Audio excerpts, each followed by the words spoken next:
Então vamos começar. Quem gostaria de... Primeira coisa que a gente entrou em consenso é que a gente precisa revisitar alguns conceitos. Certo. Tanto é que eu até falei pro Davi, eu falei, meu Deus, como que a gente lia isso tão naturalmente, né? Tipo, nas primeiras páginas, assim. A gente precisa dar uma revisadinha. Aqui, logo no início, eu já marquei de perguntar sobre capital variável e capital material, acho que era. Capital constante. Isso. Bom, esses dois conceitos são essenciais para a discussão desse capítulo. Quando Marx se refere a capital constante, ele se refere à fração do capital adiantada em meios de produção. E quando ele se refere a capital variável, ele se refere à fração do capital adiantada em força de trabalho. Então, capital constante corresponde àquela parte do capital que o empresário capitalista transforma em meios de produção. Então, ele compra meios de produção para organizar o processo produtivo. Ele chama de capital constante porque essa fração do capital não adiciona nenhum valor novo. Se o processo produtivo ocorre dentro do padrão técnico médio da sociedade, esse capital, essa fração do capital, vai transferir o seu valor para o produto. Então, por exemplo, a matéria-prima, ao ser transformada em produto, por exemplo, o couro, ao ser transformado em sapato, ele transfere o valor dele para o sapato. A máquina também transfere o seu valor para o produto, de uma forma um pouco diferente da matéria-prima. De qualquer modo, quando se fala em capital constante, se refere à fração do capital utilizada para a aquisição de meios de produção. O conceito de capital variável é utilizado para designar aquela fração do capital convertida em compra de força de trabalho. É a fração do capital que corresponde à massa de salários. O Marx vai chamar essa fração do capital de capital variável porque o consumo do capital variável, ou melhor, o consumo da força de trabalho no processo produtivo, é o trabalho. E o trabalho produz valor novo. O trabalhador, durante a jornada, ele vai produzir valor novo que vai reproduzir o valor da sua força de trabalho e ele vai produzir um valor novo gratuito, que é o que o Marx chama de mais-valia. Boa parte desse capítulo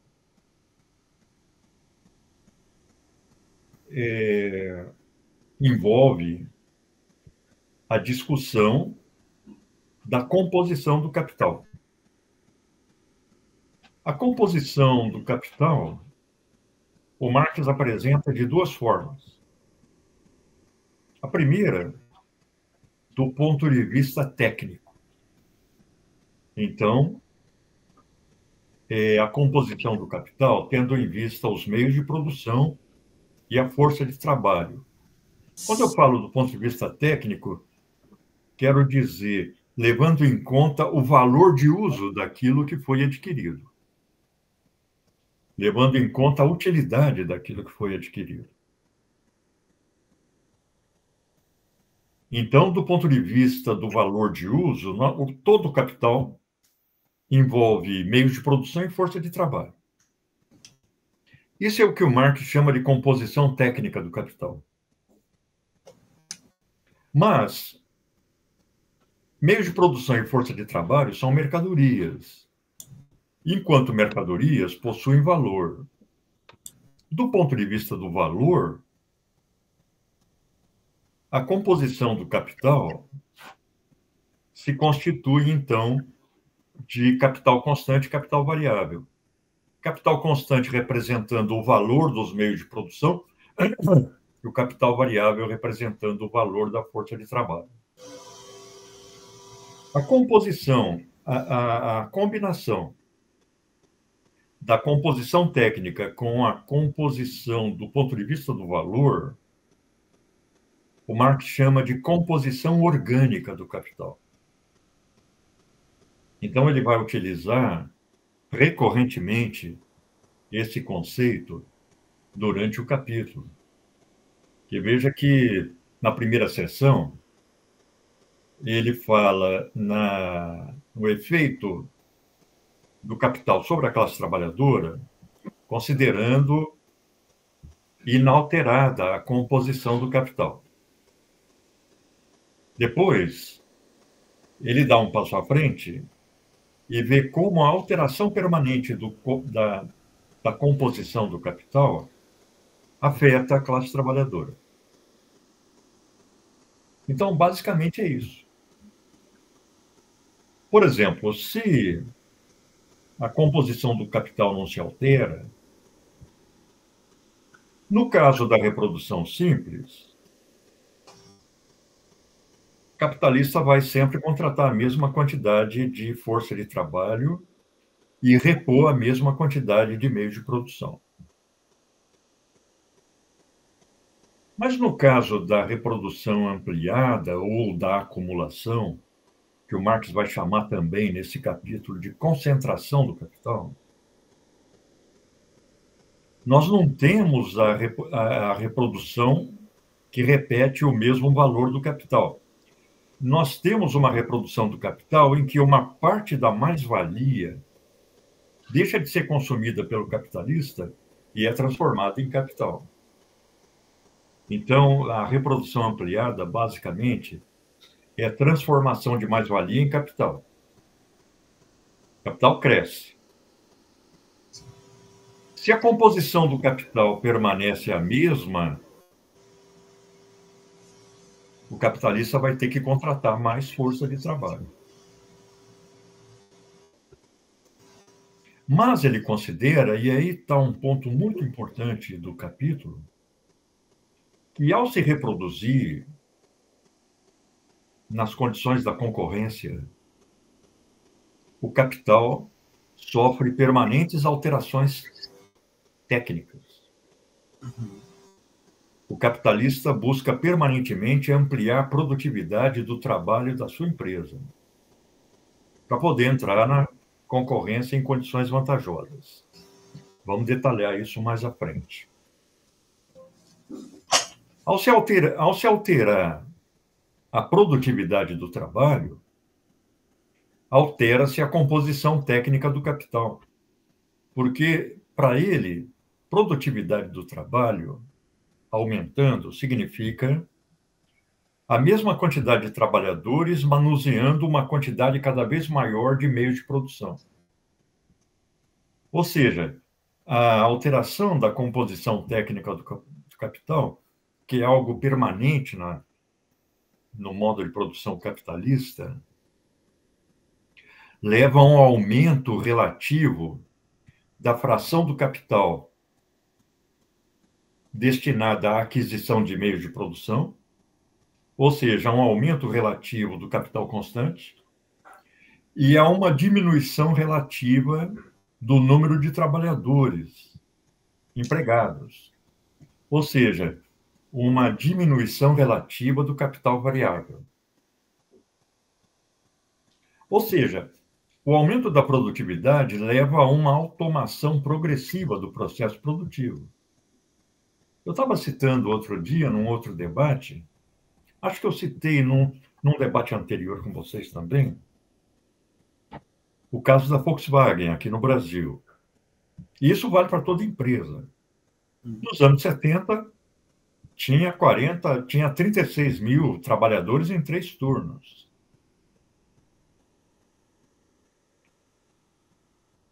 Há 10 anos, eu acho que a entrevista que eu li de um diretor da Volkswagen foi há cerca de 5 ou 10 anos.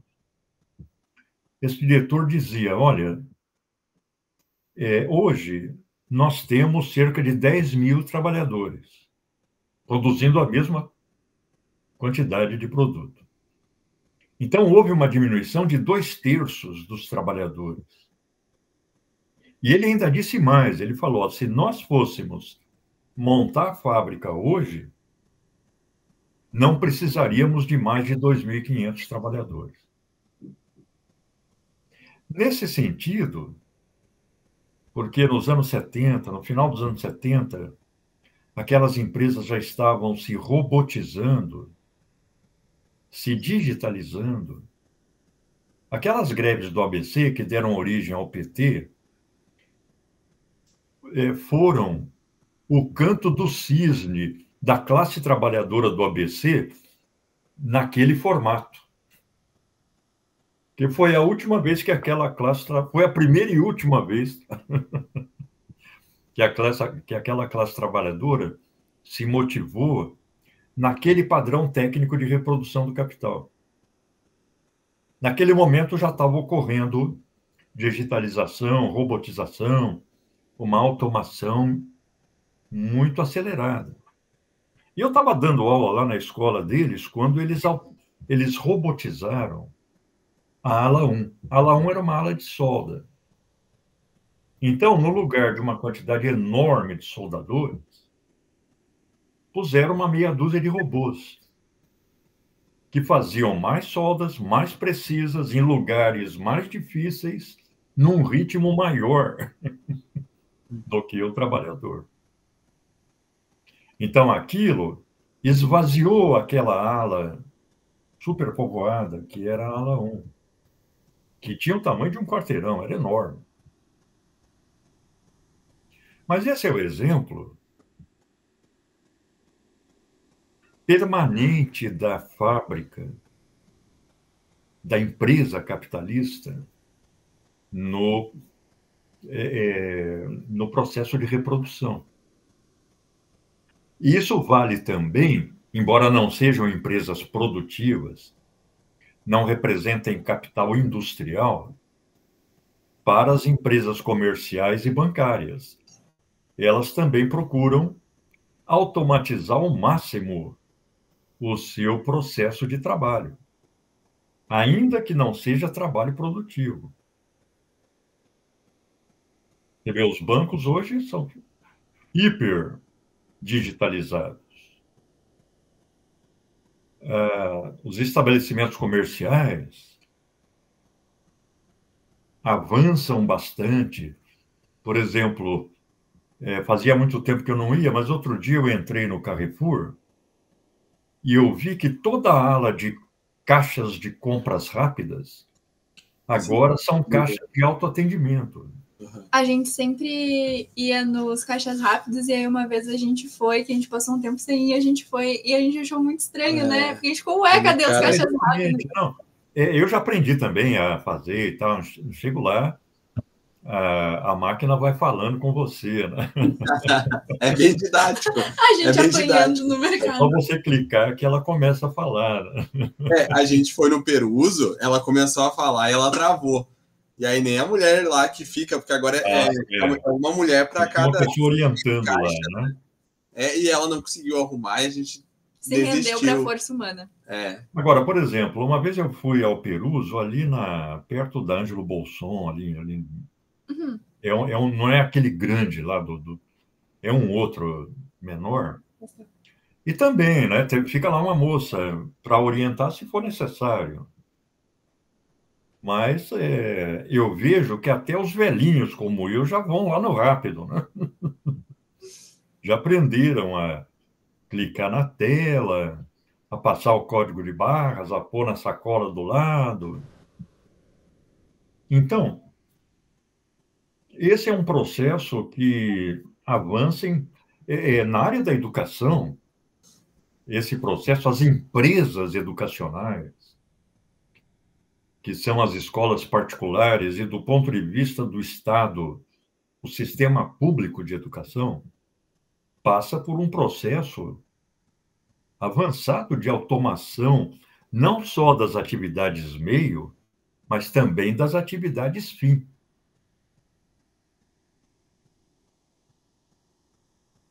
Por exemplo, hoje, se nós não tivéssemos na UFSM todo o avanço da digitalização de uma série de atividades, inclusive matrícula em disciplinas, o próprio estudante é o protagonista daquilo, como no caixa eletrônico, mas também nas atividades fim, nós temos uma quantidade grande de processos de digitalização que reduzem relativamente a necessidade de força de trabalho. Professor, a gente acaba falando muito disso na faculdade, né? Porque tem, agora no Poder Judiciário, tem várias inteligências artificiais. Eu acho que são 20 que estão sendo usadas ao mesmo tempo, assim, não no mesmo órgão, mas no geral.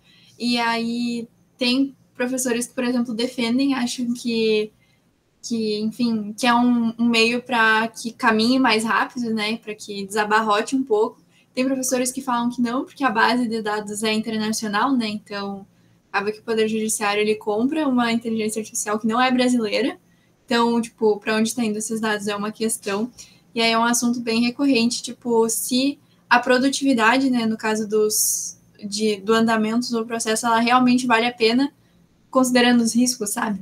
Porque também é uma questão de produtividade, não de realmente...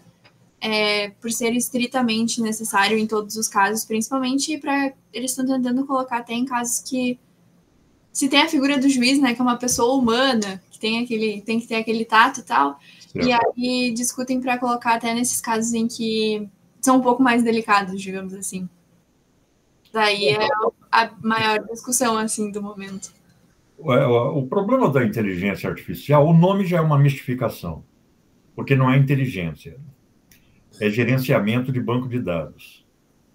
Então, é só a reprodução de algoritmos. A inteligência artificial nada cria. Ela só opera com aquilo que é criado por pessoas. E a gente vê, por exemplo, nos bancos de dados, racismo, misoginia, antissemitismo. Sim, sim. Não tem um filtro muito... Só quando há o protesto público é que as operadoras de bancos de dados corrigem. Sim. Isso me lembrou a situação do antigo Twitter, o X, que eles tinham um setor de pessoas que faziam o crivo do que era postado. E muito se perdia naquelas situações de pornografia, coisas mais bizarras. E tal. Umas coisas muito bizarras que as pessoas tinham que ver, mas elas já tiravam e privavam. Só que esse setor foi fechado. Então, acaba que é mais um espaço que fica livre para as pessoas só soltar, assim, tipo, várias postagens. Claro. E aí depende dos usuários denunciarem, né? E torcer que a denúncia seja recebida. Claro, vejam que é curioso que os segmentos mais reacionários do espectro político é que defendem esse laissez-faire, esse liberou geral no fluxo de dados. Por quê? No meio desse fluxo de dados, está uma quantidade enorme daquilo que a gente chama de fake news, né? De deformações deliberadas. Você vê que a inteligência artificial ela permite editar fotos de tal forma que eles põem a sua cabeça no corpo de uma outra pessoa. Sim. E parece que é uma foto da pessoa, né? Só um especialista vai detectar que ali existe uma montagem. Por exemplo, tem sido feito muito isso com fotografias de nus, né? Então, tem a chamada porn revenge, a vingança porn. Então, os namorados brigam, e aí o namorado, para se vingar da namorada, posta uma foto dela nua, em que dela só tem a cabeça. Mas a inteligência artificial monta aquilo de uma forma tão perfeita que só um especialista muito treinado vai detectar, sem contar as fake do mundo político, políticos fazendo declarações que não fizeram. Por exemplo, eu vejo muita tentativa de golpe pelo celular, em que as pessoas põem lá um ator, um apresentador de grande prestígio social. A Fátima Bernardes é figurinha carimbada nesse campo, para dizer que elas devem entrar em tal site, porque fazendo tal operação elas vão receber não sei quantos R$ 1.000. Sim. Aí muita gente já fica, olha, é a Fátima Bernardes. Sim, sim. Eu acho que nós temos que estar preparados para enfrentar esse universo, porque fake news não é uma característica da nossa época. Fake news circula desde sempre. Você vê, no início do século XVI, o Maquiavel já falava que o príncipe deve combinar o uso da força e da astúcia. Ele deve ser leão e raposa ao mesmo tempo. Nessa astúcia da raposa está incluída a falsificação de informação. Você vê nas guerras, por exemplo, né? A veiculação de informação falsa é uma arma de guerra, assim como é uma arma política. Então, eu acho que nós temos que nos armar para enfrentar esse contexto, que é o contexto das lutas de classes. Enquanto houver lutas de classes, enquanto houver sociedades fundadas em relações de domínio e exploração, e todos os antagonismos que derivam disso, inclusive entre classes dominantes diversas, como a gente vê nos 100 primeiros dias do governo Trump, esse tipo de manipulação da narrativa vai acontecer. Isso é interessante, professor, até para uma notícia que passou recentemente. O Collor foi preso, né? O Collor teve toda a questão do julgamento, só que não foi noticiado. Se o senhor observar, não teve movimentação nos canais principais, digamos, de notícia. E eu vi uma pessoa citando isso, que eu achei bem interessante, que a família do Collor é dona da maioria desses empregos de notícias. Então, meio que ninguém ia noticiar que ele estava sendo preso. Eu só fui ver ele respondendo ao mandado e etc., fazendo as respostas ali, porque apareceu um vídeo aleatório para mim dele. Senão eu só ficaria pelos autos, assim. Apareceram mais os recursos dele, que ele estaria com como é que chama? Aquela doença degenerativa, Parkinson, etc. Sim.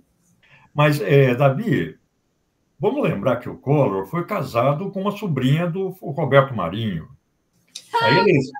A eleição dele teve como maior cabo eleitoral a própria Rede Globo. Sim, sim. Tanto que a Rede Globo veiculou, na véspera da eleição dele, no programa eleitoral, uma declaração comprada de uma ex-mulher do Lula, dizendo que ele a tinha obrigado, Lula, a tinha obrigado a fazer aborto e tal. Então, considerando a polêmica que cerca o aborto no Brasil, dá para imaginar a quantidade de votos que o Lula perdeu. Sim, só nessa declaração, né? Sim. E em contraponto a essa situação do Collor que não foi divulgado, o senhor acha em qualquer esquina o Bolsonaro na UTI? O Bolsonaro... Claro. 20 Sim. médicos junto, com 15 enfermeiras, para um homem só que já está com 80 anos. Claro. 1000 máquinas em volta. Sim. É só o calo dele apertar que ele vai para a UTI. Claro, eu acho que ele está passando mal mesmo, porque Se eu esse tivesse negócio de intestino, prestes a eu ser estava descobrirem se eu tivesse assim prestes a ser preso e descobrirem todas as barbaridades que eu fiz em 4 anos, mais um pouco eu também estaria numa UTI. Pra ser muito sincera.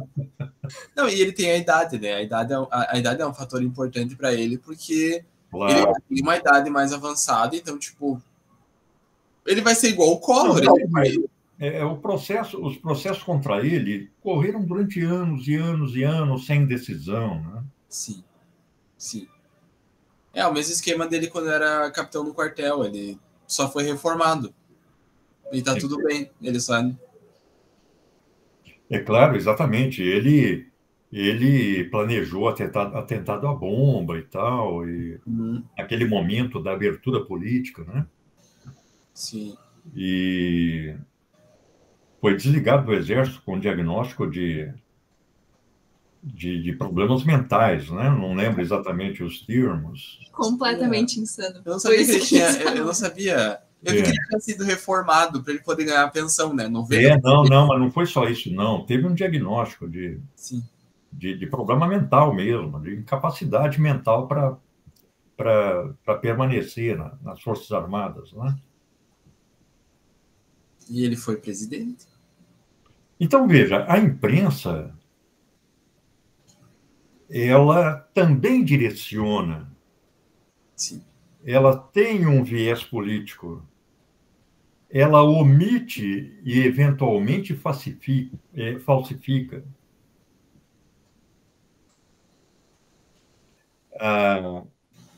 Ela manipula manchetes, às vezes ela dá uma manchete garrafal e aquilo é falso. Aí alguém denuncia e o jornal desmente numa notinha de pé de página desse tamanhinho.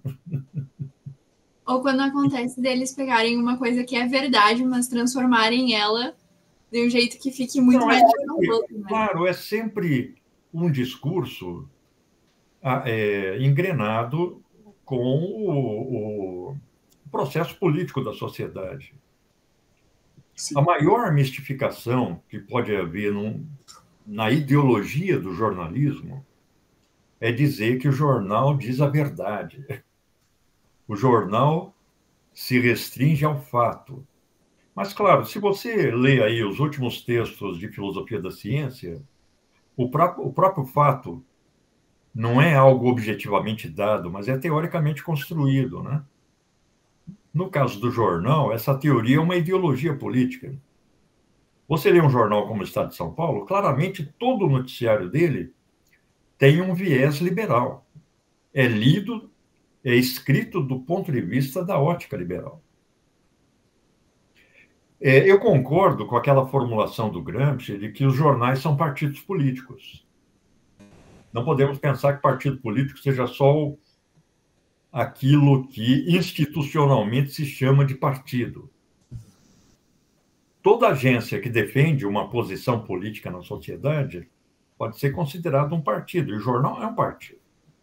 Nossa, professor, isso me fez lembrar que hoje em dia tem muitas, não sei se o senhor conhece esse fenômeno chamado páginas de fofoca do Instagram, mas é tipo, tem páginas gigantescas que a princípio elas serviam para tipo falar sobre vida de famosos, de atores de novela e tal, e tipo uma revista assim, só que ultimamente elas têm usado muito para cunho político, né?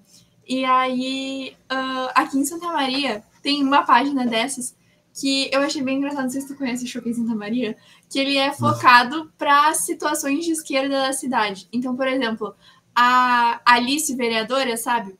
Ela tá sempre nessa página, tem muito sobre manifestação, coisa cultural, que é para tentar ganhar espaço, para não competir com o diário, mas pelo menos chegar em mais gente, sabe? E eu acho que isso foi um movimento bastante interessante, porque antes muitos eventos que não se sabiam, ou que eram para perfis nichados, tipo o Maria Cultura, sabe? Que é tipo, quem segue o Maria Cultura provavelmente não é de direita, né? Então, eles pegaram esse perfil aparentemente de fofocas, então eles botam também muita coisa tipo os cachorrinhos de Santa Maria e tal, que são mais fúteis, e eles vão colocando um conteúdo político lá. Então, eu achei bastante inovador que eles trouxeram isso para Santa Maria, para os assuntos, né? Claro.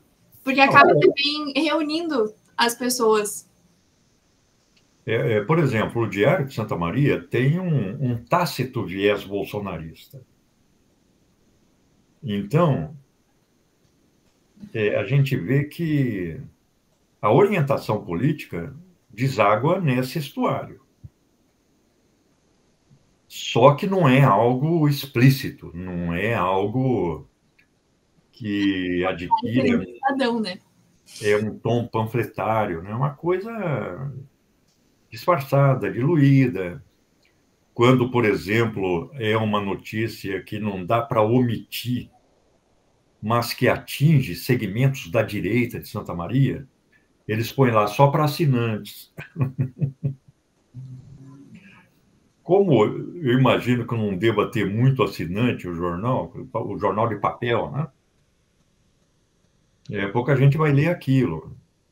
Ou pelo menos as pessoas de maior poder aquisitivo, que tendencialmente vão estar nesse campo. Então,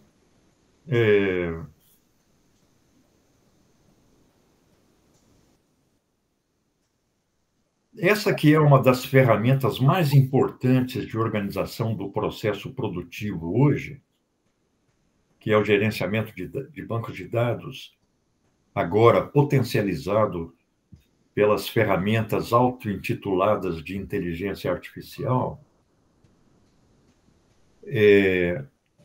estão sendo utilizadas largamente, tanto no processo econômico, quanto na superestrutura, nas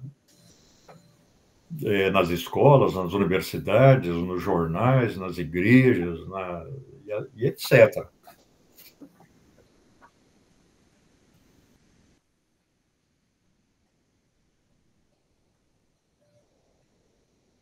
É interessante a gente prestar atenção nisso, porque o banco de dados se tornou uma ferramenta crucial de gestão.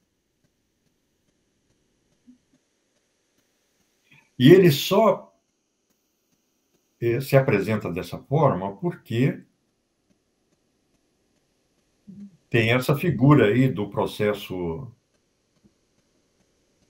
técnico chamado software. Sem software isso não existe.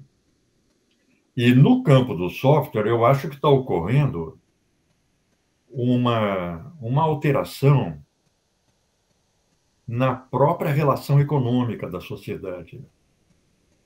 Os softwares continuam sendo desenvolvidos pelas empresas capitalistas, mas as empresas capitalistas não conseguem massa crítica de programadores para desenvolver software. Então, o software, na mão das empresas capitalistas, acaba encruando, principalmente os grandes softwares, como os sistemas operacionais e aplicativos de maior número de linhas de programação.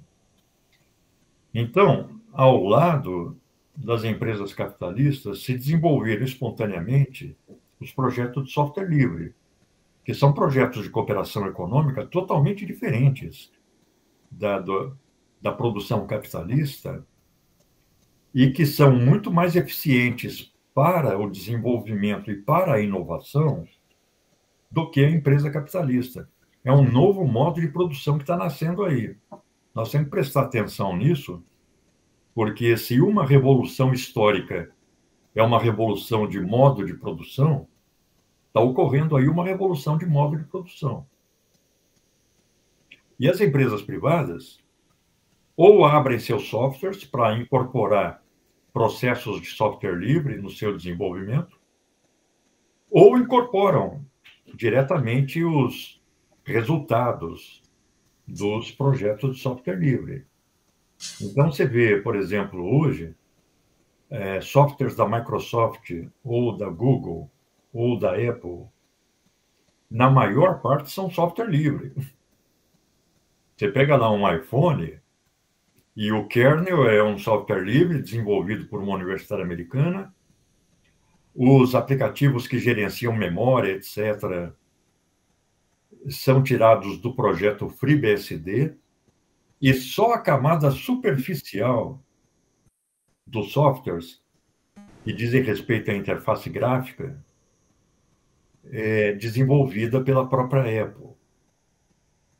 O Google, da mesma forma, e mais radicalmente ainda, porque o sistema do Google não é uma combinação de elementos de outros sistemas, é o Linux, que eles deram o nome de Android. Como o Linux é livre, o Android básico tem que ser mantido livre também na internet. A gente pode baixar o Android a qualquer hora, porque existem ferramentas jurídicas, ou melhor, formas de propriedade que impedem a apropriação. É interessante isso porque, na teoria do Marx, a forma de propriedade é a expressão jurídica da propriedade privada. Ou melhor, é a expressão jurídica do modo de produção. A propriedade privada seria o formato jurídico desse modo de produção. Então, por exemplo, o formato jurídico da propriedade intelectual privada, ou o mais genérico, é o copyright. É o direito de cópia e tal, então tem restrições. No caso do software livre, o direito de cópia chama-se copyleft, que é o uso de uma ambiguidade de linguagem, no inglês, em que left quer dizer deixar copiar, e left em inglês também é esquerda, né? Então, é uma propriedade nova. Quando você tem uma nova forma de propriedade, a expressão jurídica ela vai se apresentar como a expressão jurídica de um novo modo de produção. Eu acho que nós temos que prestar atenção nisso, porque nesse campo nós estamos entrando num modo de produção pós-capitalista. As consequências disso para o futuro, não sei. Mas o software livre está revelando o limite do modo de produção capitalista. Veja, as empresas privadas americanas, as grandes empresas, fizeram aquele barulho com o ChatGPT e tal. Aí um chinês, encabeçando um projeto de software livre, apresentou algo similar e de graça.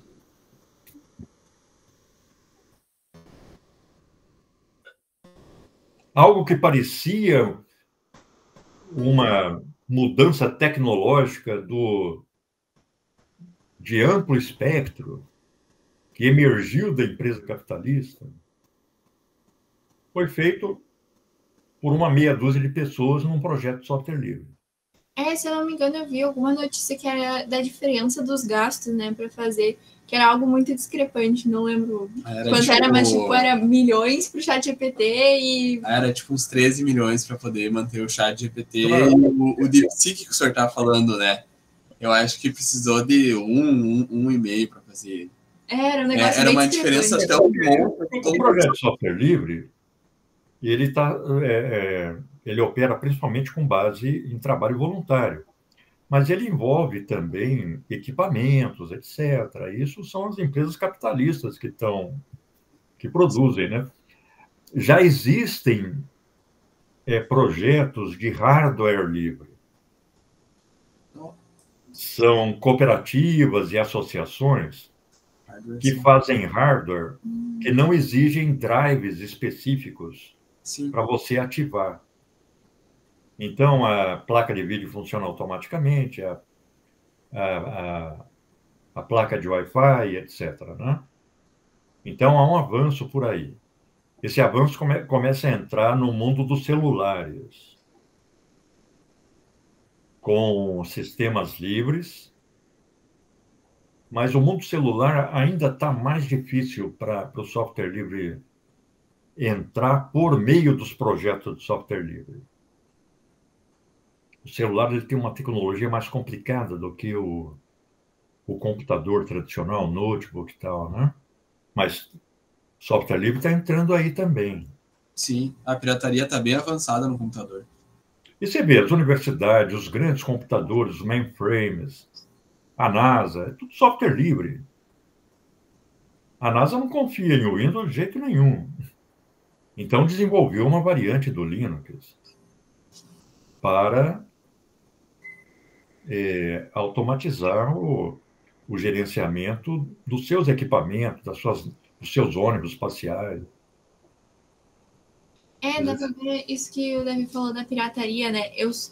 Não vamos, sei lá. Enfim, eu conheço pessoas que usam bastante a pirataria para assistirem jogos de futebol de canal fechado, que atualmente está sendo todos, né? Se não passa na Globo, no SBT. E tem muitas variáveis de canais, são muitos streamings que têm que ser assinados. E é bastante comum que essas operadoras derrubem os sites nos dias que tem mais jogos, por exemplo, sábado, domingo, quarta-feira, que tem os jogos assim, que é tipo o dia inteiro. Tentando bloquear, né? E aí no Telegram eles colocam tipo qual é o novo domínio. Tem vezes que o domínio muda 3 vezes no dia. Então, isso é uma oportunidade. São pessoas que fazem para que todo mundo consiga ter acesso, né? O universo da internet é muito difícil de controlar. Você vê, nem os países mais rigorosamente ditatoriais conseguem controlar a internet. O tempo todo estão veiculando vídeos e estão denunciando violências. Tudo vaza pela internet. E, ao mesmo tempo, quem vive no Irã está sabendo o que está ocorrendo fora de lá, né? Mesmo que haja censura, ou na China, ou no...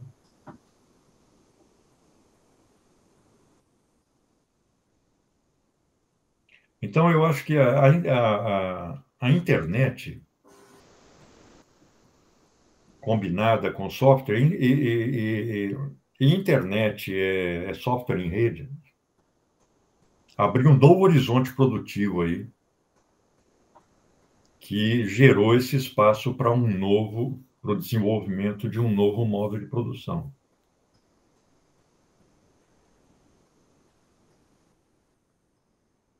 Por exemplo, eu uso desde os anos 90, desde acho que 96, um sisteminha chamado NetBSD. Ele é um sistema que foi desenvolvido a partir de um BSD livre desenvolvido na Universidade de Berkeley, nos Estados Unidos. BSD quer dizer Berkeley System Development, é o sistema livre que começou a ser desenvolvido na Universidade de Berkeley, e a partir dali, como era livre, os projetos de software livre incorporaram e criaram sistemas como o NetBSD, o FreeBSD, o OpenBSD. E é um sistema super seguro. Durante anos, eu fiz operação bancária por meio dele. Quando não tinha celular, né? O banco era só pela internet. Nunca aconteceu nada.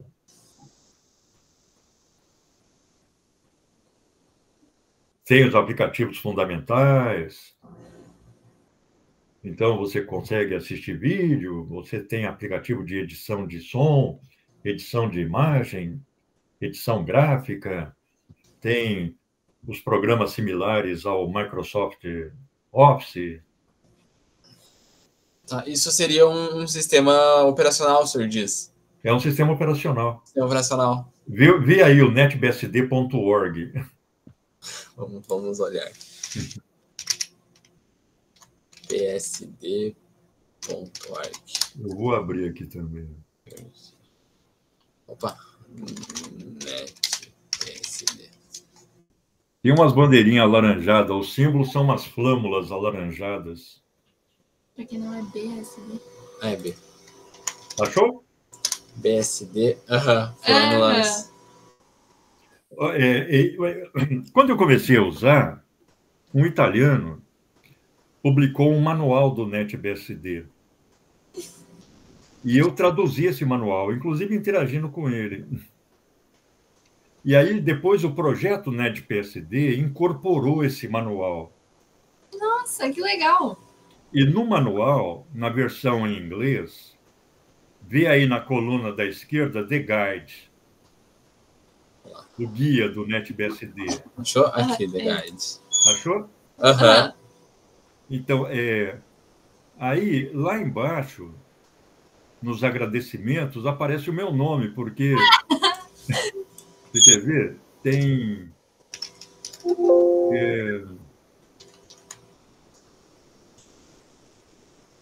aqui, reconhecimento, acknowledgements. Você vê, então, tem lá, Original Acknowledgements, feito por esse Federico Lupi. Aí aparece lá o meu nome, porque eu traduzi o manual. Aí esse Federico Lupi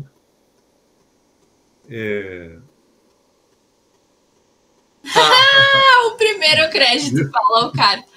exatamente. Engraçado. Muito E legal. aí foi uma coisa interessante, porque quando eu traduzi o manual, eu traduzi do italiano. Aí eu comecei a receber proposta de emprego, de empresa de software do Estado de São Paulo. Falei, não é a minha área, não, minha área é a área de política. Ó, eles estão tentando conseguir 50 mil, professor. Eles estão com 6.400 já. Não, eles estão sempre pedindo dinheiro.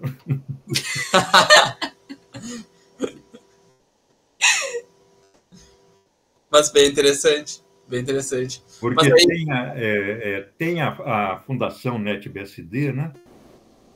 Ele é um sistema usado particularmente em universidades, né, em servidores, em sistemas embutidos, chamado embedded, por exemplo, em automóvel, em liquidificador e coisa assim. Então, como o sistema é muito simples, ele tem uma arquitetura muito simples, ele é muito usado como o sistema embedded, né?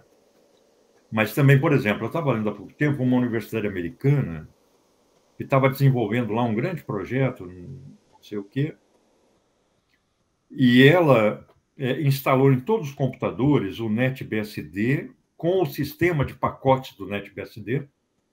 Eles têm Ele permitiria a todos os computadores terem a mesma configuração, que era o que eles estavam precisando para fazer a pesquisa deles, né? Então, é um sistema estável, é um sistema estável, seguro. O Linux, ele tem mais coisa, tem mais aplicativo, mais drive de vídeo, de placa de vídeo, etc. Mas, por isso ele é mais usado, né? Mas o Linux ele é menos seguro que o NetBSD. O Linux ele é menos... ele é pior articulado do que o NetBSD. Então, claro, tem um gerenciamento, eles montam lá uma fundação sem fins lucrativos, eventualmente eles vão contratar funcionários para essa fundação e tal, né? Mas a estrutura do... Só um momentinho, pessoal. Me dá só um minutinho. Tranquilo. Bom. Estou descendo já. Precisa de ajuda? Não, deixa que eu levo, desço 2 vezes, tá falando, tá? Eu te mando um recado, acho que eu vou ver um vídeo, tá? Tá bom?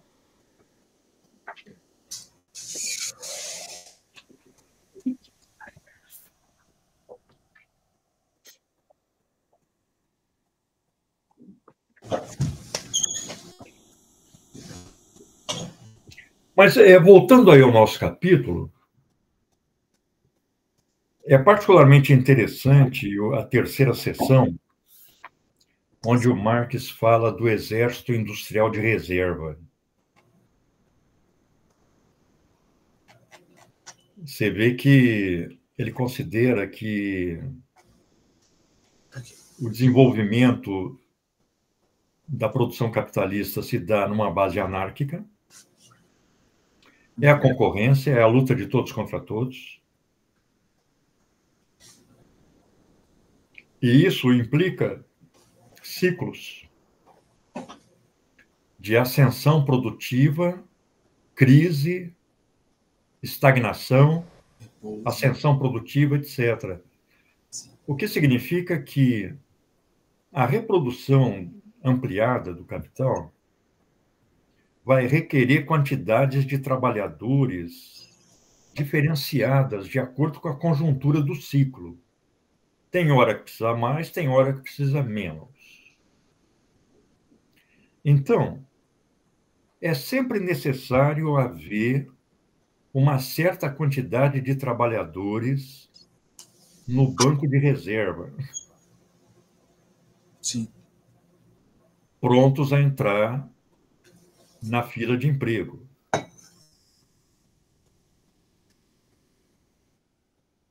O Marx faz todo um arrazoado, um importante arrazoado, porque isso abre para a teoria do Marx um campo específico, que é o campo da demografia, faz todo um arrazoado sobre a maneira como a população se reproduz na sociedade capitalista. Ele fala, olha, cada sociedade tem sua lei própria de reprodução populacional. Essa lei deriva do modo de produção. Cada modo de produção vai incidir de maneira diferenciada sobre a reprodução da população. Mas, diz ele, e eu acho esse um ponto muito importante aí dessa seção 3, a formação do exército de reserva, ele chama exército industrial de reserva, não depende diretamente do crescimento vegetativo da população. Depende do crescimento vegetativo, mas só em última instância.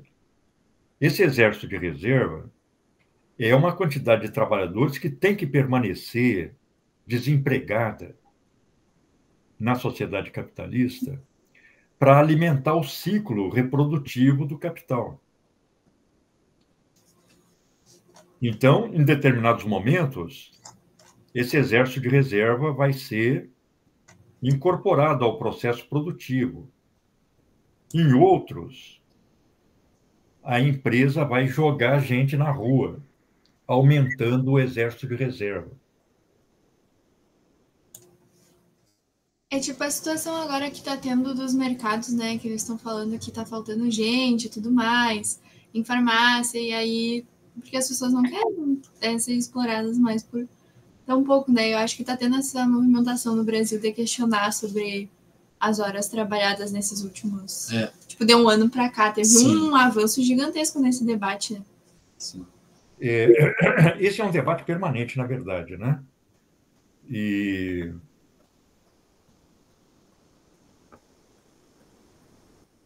a gente vê que o mundo empresarial ele está sempre atento ao desenvolvimento desse exército industrial de reserva, que é o que, eufemisticamente, a imprensa chama de mercado de trabalho. Na verdade, o Marx chamaria de mercado de força de trabalho. Por quê?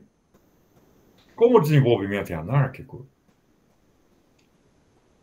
tem momentos em que determinados ramos vão necessitar de mais força de trabalho.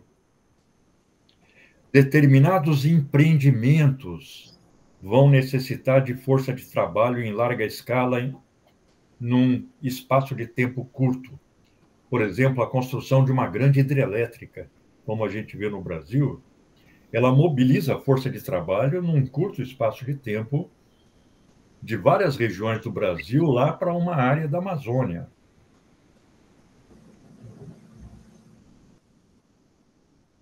E a transformação técnica do capital elimina determinadas funções e cria novas. Elimina determinadas qualificações e passa a exigir novas. Daí o empresariado está sempre batendo a porta do sistema escolar, que é o sistema que, no fundamental, forma a força de trabalho na sociedade capitalista. Vamos chamar de sistema escolar o sistema em sentido amplo, que inclui aí o sistema S, inclui as escolas particulares, inclui a educação básica, a educação superior, cursos profissionalizantes, educação de jovem adulto, todo o sistema na sua complexidade. Por exemplo, tem um livro chamado Escolarização na América Capitalista, de dois autores, Bowles and Jeans. Samuel Bowles e Herbert Jeans. Eu acho que não tem tradução para o português desse livro. Mas nós temos a edição em inglês lá na biblioteca da UFSM. Pelo menos quando eu li, eu peguei lá. E todo o livro é uma espécie de teoria e história das reformas escolares nos Estados Unidos. Então, eles mostram como cada reforma escolar era exigida pelo empresariado, que inclusive propunha as diretrizes da reforma, em cada um dos momentos de grande transformação técnica do capital. Ou seja, as reformas dos sistemas escolares, na tese que eles levantam nesse livro, estaria intimamente ligada a transformações técnicas do capital. Você vê, enquanto perdurou o modelo taylorista de organização do trabalho, se exigiu da escola horário e disciplina. Agora que se exige um trabalhador capaz de conversar, de discutir, de tomar iniciativa, de detectar e formular um problema, se reestrutura todo o sistema escolar, não em função de horário e disciplina, mas em função do desenvolvimento de competências. Sim. Então, fala. Isso daria para pensar nesse tipo de escola que se apresenta hoje em dia com o projeto de vida, Claro, de disciplinas mais como esqueci o nome, que é para abrir própria empresa e etc. Basicamente. Agora eu não lembro o nome da disciplina. Davi, você atuando na área educacional, você vai tropeçar nisso, já está tropeçando nisso o tempo todo. Você vê, você pega a Base Nacional Comum Curricular, ela está toda elaborada em torno de competências. O começo da BNCC são as 10 competências a ser desenvolvidas pela educação básica. Você pega o Enem, o exame é feito não com base em conteúdos,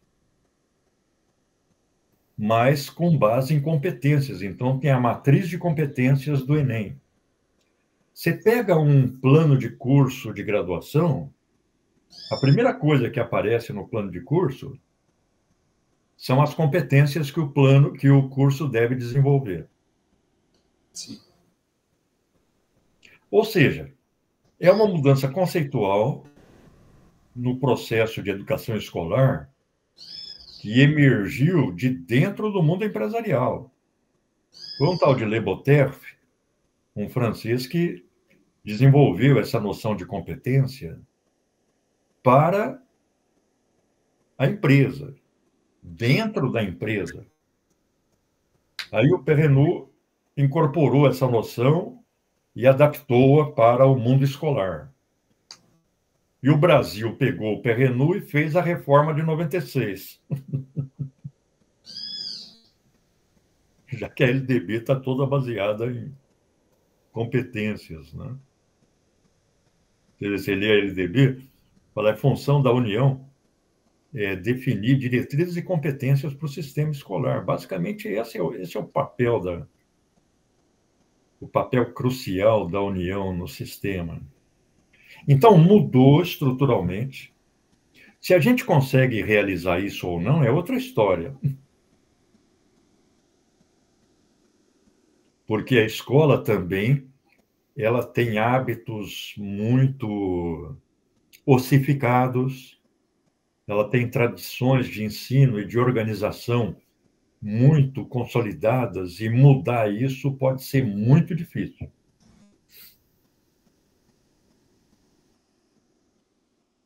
Mas a política mudou, e mudou porque o capital mudou.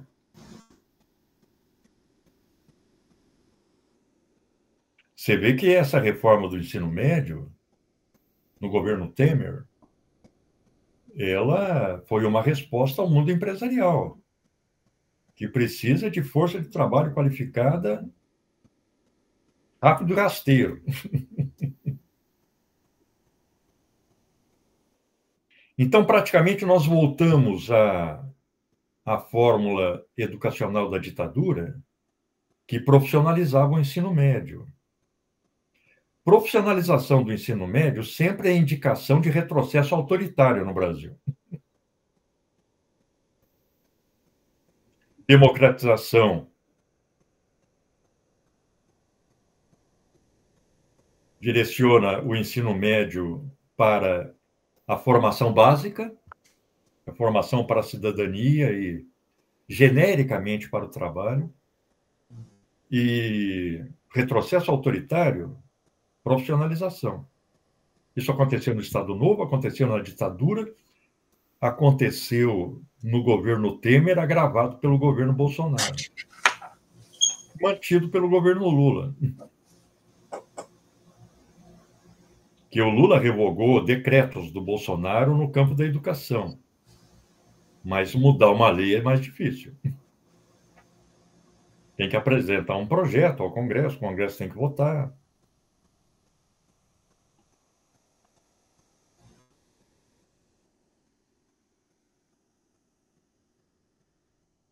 Sendo que o governo Bolsonaro ainda acrescentou o programa de escolas cívico-militares, né?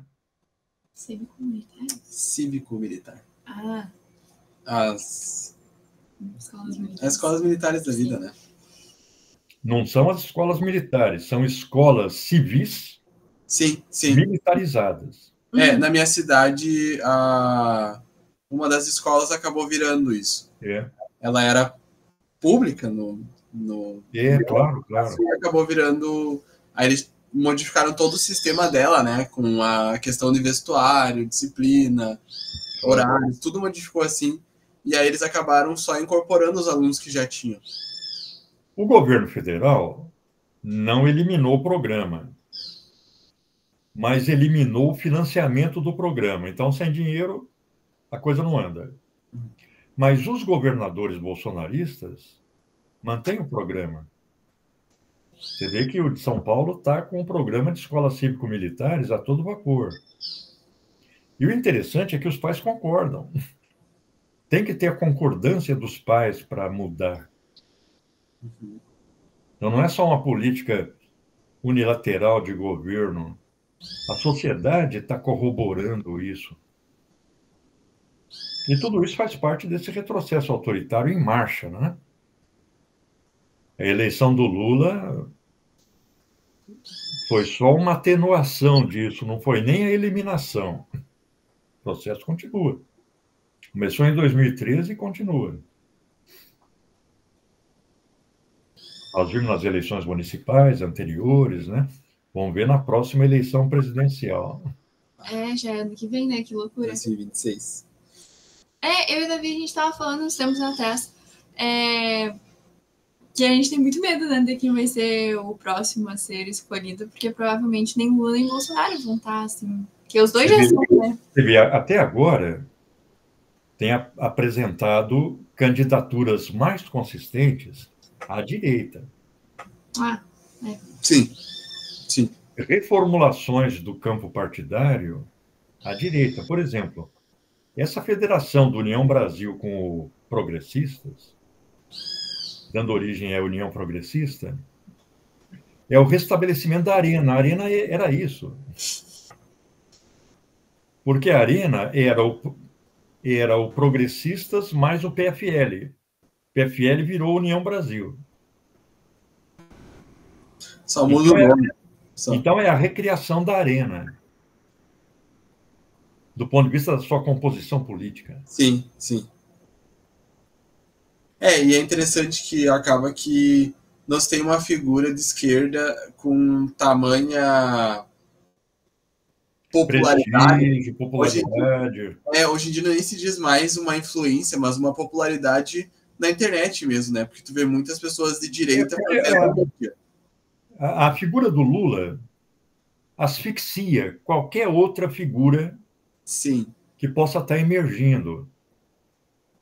E estão emergindo quadros importantes entre governadores, prefeitos, que poderiam chegar ao plano nacional. Eu acho que a maior figura da esquerda hoje em dia, tipo, pra gente, assim, que acompanha mais rede social, com certeza é a Erika Hilton. Tipo, não tem ninguém da esquerda que seja mais popular do que a Erika Hilton, que tenha mais engajamento. Só que ela já falou que ela quer continuar na parte legislativa, né? Não na parte executiva. Não, estão emergindo quadros aí, né? É que também isso reflete a redução relativa da importância política da esquerda no Brasil, né? Da influência política da esquerda no Brasil.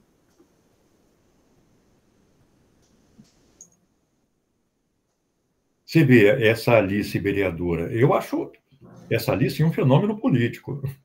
Eu também. Ela conseguir sair do mundinho de Santa Maria, ela vai se projetar em nível nacional.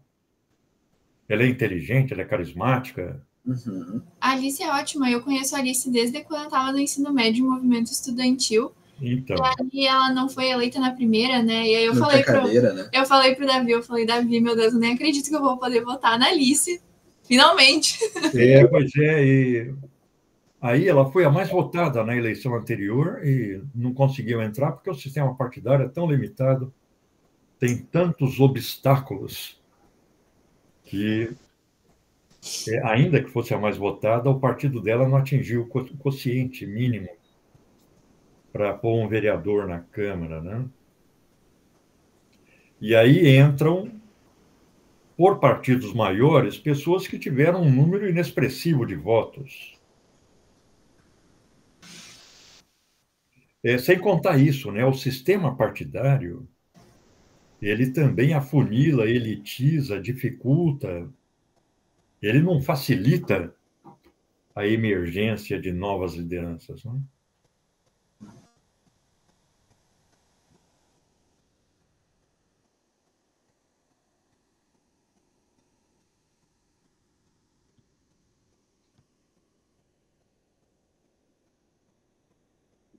Teria mais alguma questão para a gente discutir nessas três primeiras sessões, que vocês anotaram aí, conceitos que valeria a pena a gente revisar?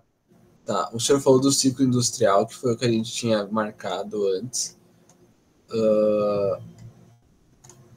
A Duda tinha marcado uma frase que ela gostou bastante, que foi a acumulação do capital portanto, multiplicação do proletariado. Exatamente. Agora, tem um aspecto que eu acho que nós temos que explorar também, porque teria consequências importantes para teóricos marxistas posteriores, como a própria Rosa Luxemburgo, o Lenin, etc., quando escreveram sobre economia. Vê que quando Marx fala aí da reprodução ampliada do capital, ele identifica a reprodução ampliada com concentração. Então, para ele, concentração do capital é a reprodução ampliada. Mas ele fala, o capital, ele está toda hora falindo, ele está se fragmentando por herança, ele está se fundindo por compra.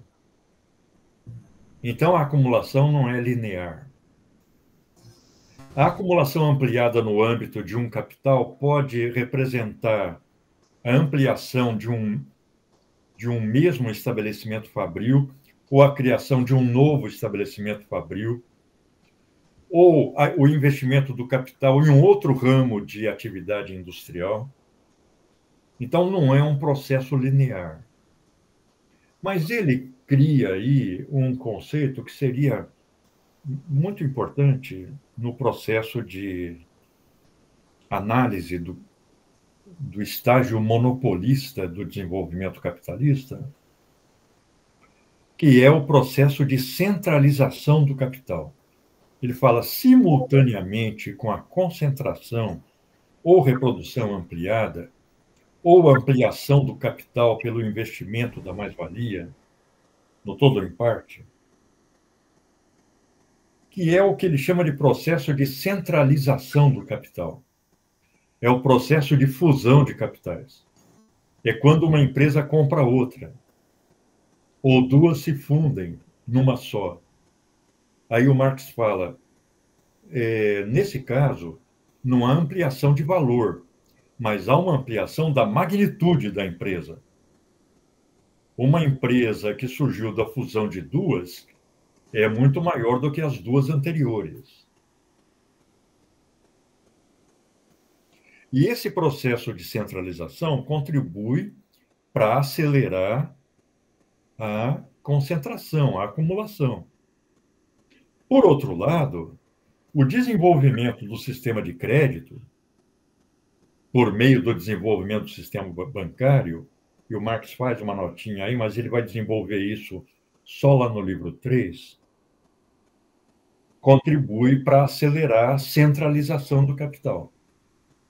Então, nós temos simultaneamente concentração e centralização, que desaguaria, processo que desaguaria em formas monopolistas de capital, né? Quando o capital ou poucos capitais dominam ramos inteiros da produção. Sim. Agora, esse crescimento do capital, essa concentração e o crescimento de um capital por fusão, não aumenta o valor, mas aumenta a fábrica, aumenta a estrutura produtiva. O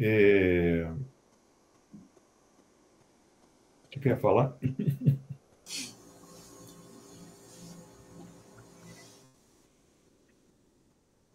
O tempo todo está passando pelo processo de aumento da produtividade do trabalho ou de mudança na composição orgânica do capital. O capital está o tempo todo aumentando a produtividade, ou seja, está automatizando o processo produtivo, reduzindo relativamente o número de trabalhadores e aumentando relativamente a fração destinada ao capital constante. É isso que lá no livro 3 vai ser a base do argumento dele para aquilo que ele chama de queda tendencial da taxa de lucro. Por quê? Capital significa produção de mais-valia. Quem produz a mais-valia é o trabalhador. Se você reduz o número de trabalhadores na empresa,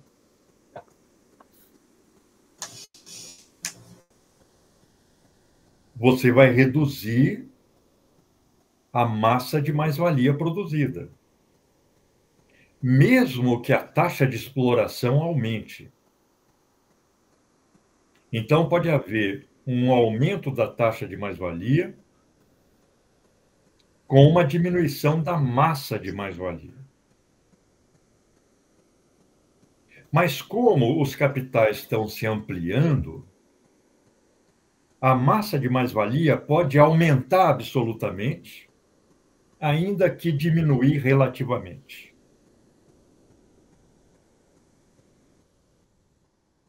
Porque uma coisa é você obter o valor produzido por 100 operários em 100 dias de trabalho de 8 horas. Porque o dia de trabalho produz sempre o mesmo valor. Considerando aí a magnitude da jornada, a relação entre trabalho necessário e mais-valia.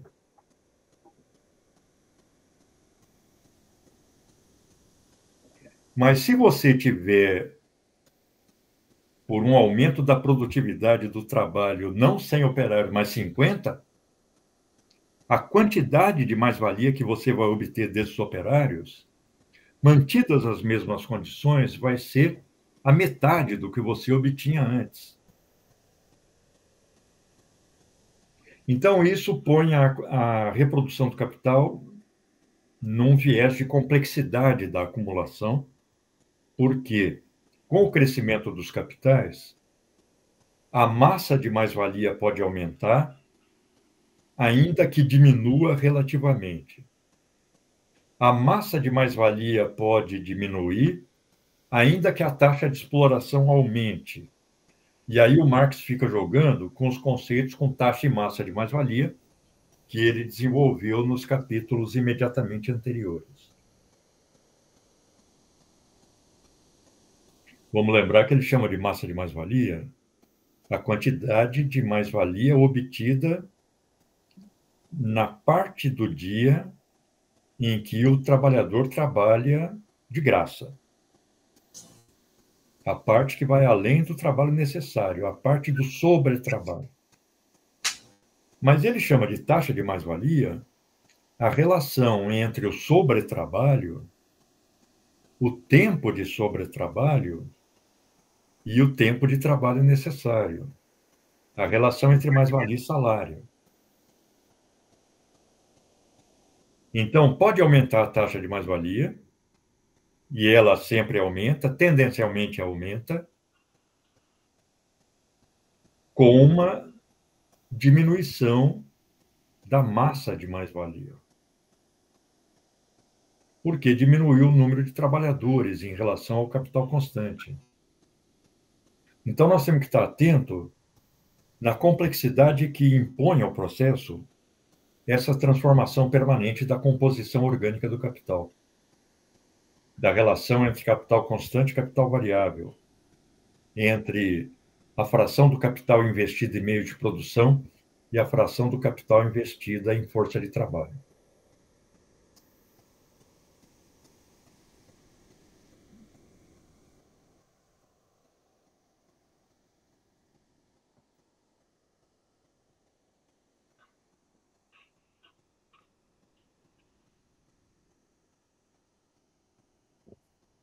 Acho que é isso, acho que faltava esse elemento na nossa discussão, e que é importante, né? Pessoal, eu acho que nós podemos manter a nossa próxima quinta-feira, né? É as quintas, né? É as É a quintas. quinta. Hoje está sendo sexta excepcionalmente, né? Sim, sim. Não, perfeito. Pode Porque ser. não tá tendo dia letivo na UFSM, e a gente não precisava pular 2 semanas, né? Sim. E vocês estão sem fazer nada aí, eu estou sem fazer nada aqui? Porque não dá um papo a mais, né? Isso aí, professor. Falou, pessoal. Bom, muito obrigado, professor. Não, eu que agradeço. Nos encontramos, então, quinta-feira, tá? Bom resto de feriadão para vocês. Quinta-feira a gente se vê. Obrigada. Um abraço. Tchau, Tchau, professor. tchau. Tchau, até mais.